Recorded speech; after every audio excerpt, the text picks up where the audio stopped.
If you're following global politics, you can't miss this. Ukraine just pulled off an incredible operation deep inside Russia. On June 1, 2025, Ukraine launched a massive drone attack codenamed Spiderweb, targeting 4 Russian air bases, including one 2,500 miles deep in Siberia.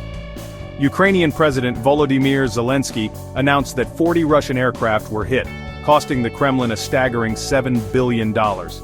This unprecedented move came just a day before new peace talks in Istanbul.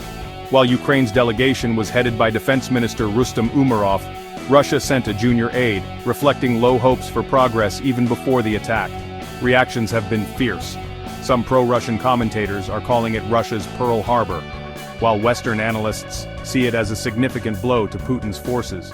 Meanwhile, Russia retaliated with over 500 drones, causing multiple casualties in Ukraine.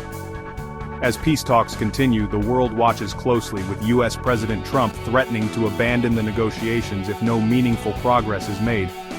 Will this be a turning point, or just another chapter in this ongoing conflict? Stay tuned.